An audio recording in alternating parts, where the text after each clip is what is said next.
If I live one more day, or if I live to be 100, to me, the night sky will never be the same again.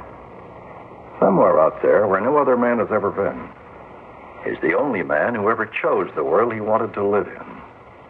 I saw his eyes. They were blinded with starlight, but they were brighter than any eyes I ever saw. I heard his voice.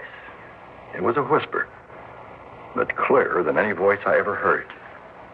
I have a message. I have a message for all mankind. And then it broke. But I can't remember. I can't remember what it was. What was the message? He's out there now. Somewhere beyond time.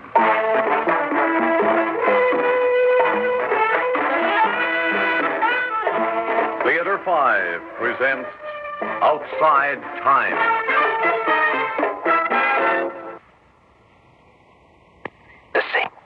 Watching this old Betty Grable movie. Watching an old Betty Grable movie? Yeah, on a little portable TV. I had it sitting up there in the dashboard. I know, All but of a sudden, this commercial comes on. The guy in a white coat says, "Now watch this amazing demonstration." And? I watched. Next thing I knew, pow! Look, you can't watch television commercials while you commute. I found that out. You can't read a newspaper. No. The only thing you could do while you're driving is listen to the radio. Yeah, well, that's all I intend to do, boy, just as soon as I get out of traction. Ooh, listen to radio. No matter if it's summer, winter, spring, or fall. Who listens to radio? Only 150 million people. That's all.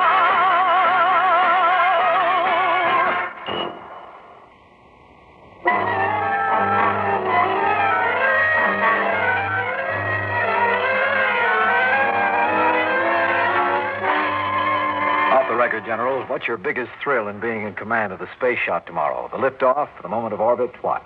Well, actually, Colonel, my biggest thrill is right now, before the event. How do you mean? Well, tomorrow we're going out a little further than man has ever gone before. Not just further into space, but further into man's experience. Tomorrow I'll be busy in my own small way behind the scenes. But tonight I can marvel at the endless hours of preparation that make this possible.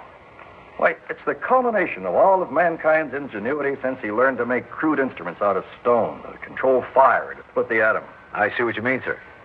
Yes, the real thrill is in the awareness of all the preparation. The feeling of being a part of this marvelous precision. The feeling that we're prepared for even the unexpected. How about you, Captain Terrell? You're making the flight. Well, I guess I feel about the same, like everything's been done that can be done. Tomorrow? No, just going along for the ride.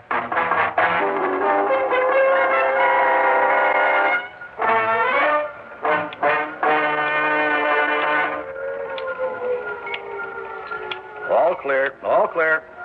Control tower now operational. Confirmation to lock in. Primary ground control units confirmed. Secondary control coordinates confirmed. Tertiary coordinates confirmed. Data relay units confirmed. Telemeter confirmed. Captain Terrell confirmed. Confirmed and affirmative, sir. Good luck. Thank you, sir. All operational units are confirmed. Lock in. Final countdown. 10, 9, 8, 7, 6, 5. T-minus 5. Good luck. 3, 2, 1.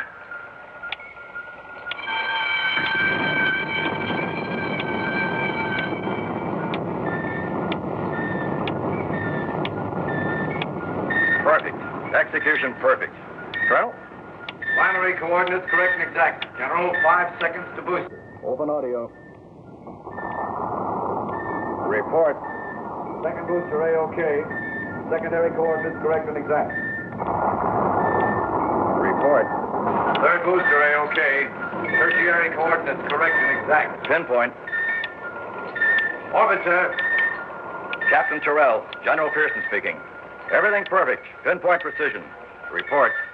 Thank you, General. Affirmative and operational. Our instruments will be tracking you from here on in. Colonel Winter, Dr. Morrison, and Professor Myrdal are here to handle your reports. Report now to our psychiatrist, Dr. Morrison. Captain, describe your sensations and emotions. Moderate exhilaration, general calmness, no functional impairment.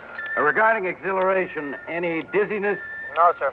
Describe your exhilaration both subjectively and objectively. Subjectively, lightness, pleasure. Objectively, non-symptomatic. No nonsense about that, young man. Your thoughts? Technical thoughts. And pleasure of being the center of attraction. He's entitled to that. A feeling of, well, here I am. Approaching high point, sir. You are approaching the outer edge of your orbit. Do you feel strange in any way? No, sir. Reaching point maximum. Tell us your sensations, Captain. Well, sir, at this moment, I feel perfectly... Tyrrell? Tyrrell, where are you? He's disappeared. Tracking. It's off screen, General. That's impossible. Tyrrell, this is General Pearson. Come in. That's impossible. Is something wrong here? No, General. All ground instruments are operational. Are you sure? Positive, sir. It's the capsule. It disappeared. Well, it can't simply disappear. Myrdal, Professor, what could have happened? My needle jumped off the graph, General. There was no explosion. It's simply gone. It can't be. It can't. Well, it's gone. Simply gone. You mean it vanished into thin air? It would be more correct to say into empty space. Thin air, empty space? Well, it has to be somewhere. Could somebody have a secret weapon, a way to dissolve our capsule in orbit? No, not unless they've made some unbelievable advancement. No, impossible. Professor, are you sure this thing couldn't have crashed to Earth? Impossible. It would have been on our tracking all the way down. It never went down. Well, it either went down or it stayed up. Where's the capsule? It must have entered some radiation belt with properties we're unaware of. The intensity of the vibrations was so great that my needle jumped off the graph. A split second later, the capsule was swept out of the universe. Along with Captain Tyrrell. Well, maybe he'll report. He's out there somewhere. Captain Tyrrell. General Pearson, take it easy. Someone shut off that monstrous clock. Shut off everything. We gotta think. Now, we're not a bunch of schoolboys. We're not gonna panic. We're not gonna lose our heads. We're going to proceed in an orderly fashion. Good heavens. What is it? It's Tyrrell, Captain Tyrrell. Tyrrell? Here, catch him. He's going to fall. Sit down. Sit down over here. Now, let me help you. All right. This can't be. It just can't be. I turned my head and he's here. How is that possible? I was facing the door all the time. It never opened. Check security on that. Wait. He's trying to speak. He wants to say something. No. Take it easy. Take it easy, everyone. Dr. Morrison, you take charge there. You must have a full medical report.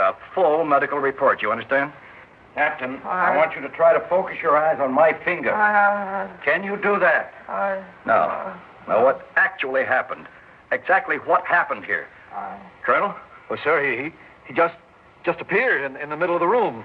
Out of nothing, out of nowhere. His pulse is rapid and his breathing is shallow, but he seems to be all right. And we must have maximum security here. Nobody enters or leaves this room. Cut off all communications.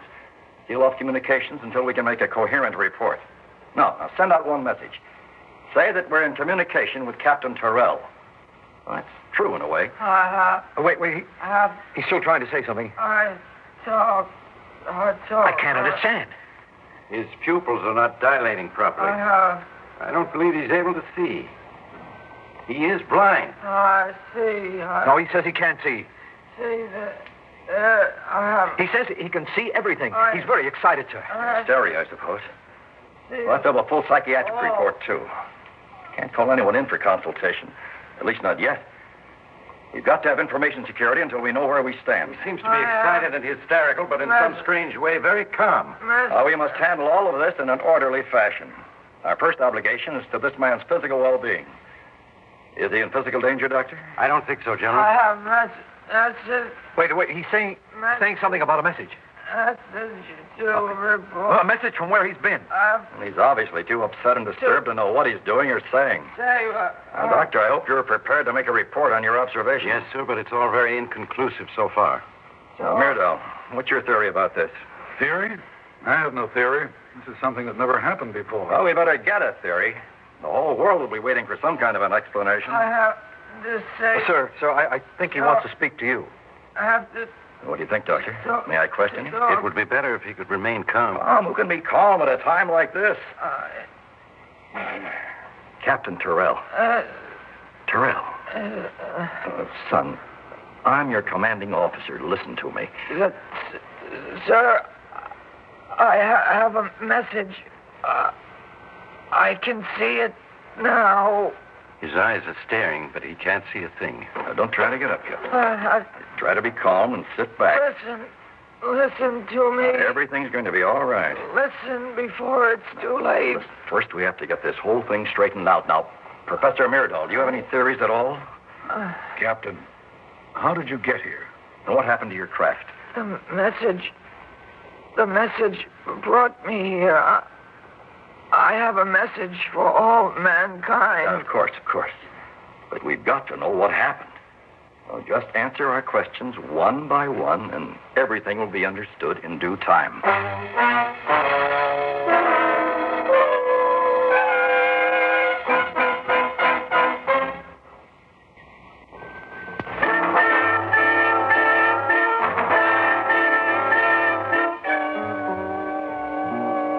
Answer our questions one by one, and everything will be understood in due time. Well, you got to release a report of some kind. I've got to tell... Well, I think he's becoming more coherent, sir. Got to tell you while I can still see. His eyes are becoming clearer, sir. Will you give the message to everyone? As soon as I can make a report, Captain. Now, what was the very first thing that happened to you? Captain?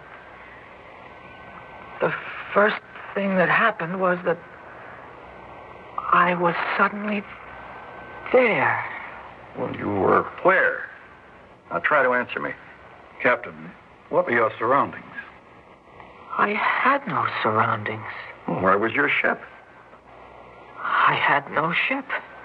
You were floating alone in space? I wasn't in space. Well, then where were you? Where was I? I was there. Well, while you were there, did you by any chance see what happened to your spacecraft? It seemed very unimportant. Unimportant? Well, did it dissolve or disappear? General, it simply ceased to be, obviously, because there it could not see. Couldn't see? A capsule is a machine, not a life. It can't see it. It has no soul. Soul? Oh, I suppose not. Captain, how did this ability to, as you say, see manifest itself? What exactly did you see? I can't tell you everything because I saw everything. I saw everything I thought about, my childhood. Lincoln at Gettysburg. The birth of the human race. The whole thing. Past, present, and future. That's where I got the message. No, when your capsule disappeared, how did you come back? Did you do it by willing it? Willing it? Yes. I could go anywhere, but I came here. I can still go anywhere. Gentlemen, I don't think we should examine this man anymore in his condition. He's obviously emotionally overwrought. Emotionally overwrought? We're all emotionally overwrought. We got to put together some kind of a story. Yes, but if you encourage him in these fantasies, you may make it impossible for him to return to a normal state of mind. I can't go anywhere, but I came here because of the message. Listen. I can't be responsible if you continue this. Listen. Give him a quick catch him. He's fainting. I've got him. Here, help me with him over to that cot. Now he's in a coma. What do you think, Doctor? His pulse is still strong. I don't understand it. Well, let him rest here till we see what happens. Maintain maximum security.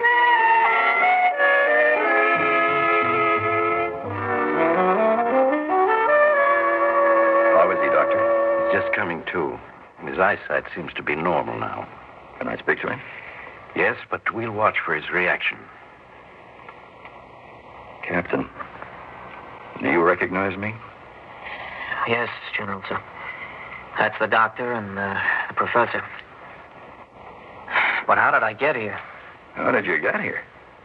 That's what we'd like to know. Well, all I know is that something must have happened to me in orbit. I guess I passed out. Then you must have had me brought down. I'm sorry, sir. I don't know what happened to me. Can you remember anything after you left orbit? I'm sorry, but I must have just passed out. The medics checked me out in good condition. I don't know why I'd do a thing like that. Are you saying that you don't remember a thing from the time you passed out in orbit until you came to on this cot? Yeah, well, that's about it, sir. We did not bring you down, Captain. You came down by yourself, without a spaceship. In fact, you didn't come down. You simply materialized in the control tower. You were babbling about having some sort of an urgent message for all mankind. Captain, are you listening? Yes, sir, but I can't remember. He doesn't understand a word we're saying. Do you? I guess I must have been out of my head. But you've got to remember. Now, try. Really, try. Please, asking the captain to remember this is like trying to force someone to remember a dream. Well, you're a psychiatrist. Can't you get it out of him? I can try, but the process may be lengthy. And there will be no clear proof that what he recalls will be the original fantasy instead of a totally new fantasy. Fantasy, Doctor? I don't believe it was a fantasy. Yes, message.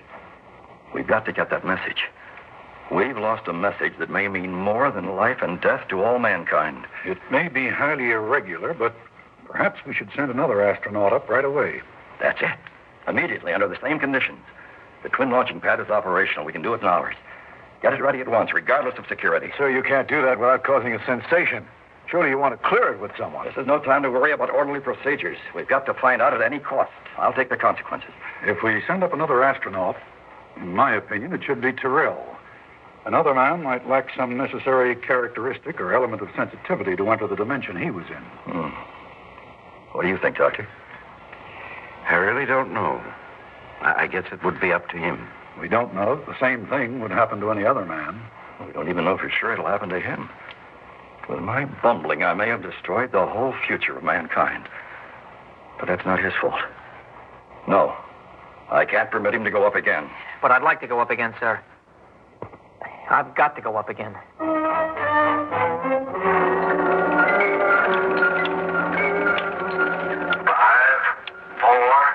3, 2, 1, 0.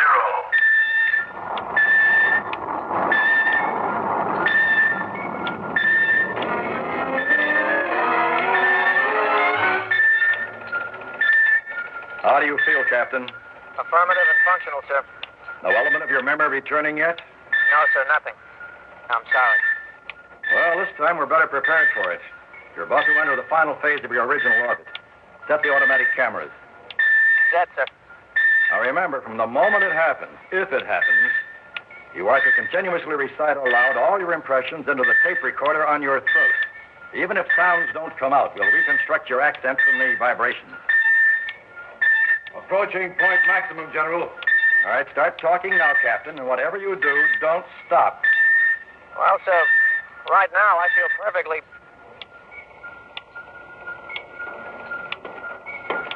Well, General, it happened. Yes. Yes, it happened. Professor Rudolph. Yes, sir? Do you think he's coming back this time? No, he's not coming back. Then he's lost? Lost? No. Perhaps he returned to there, and he chose not to come back this time. It may be that we waited too long, General. Those few hours after he got the message may have been an infinity in the world outside time. It may be that it's just too late for the message, and that perhaps we are the ones who are lost.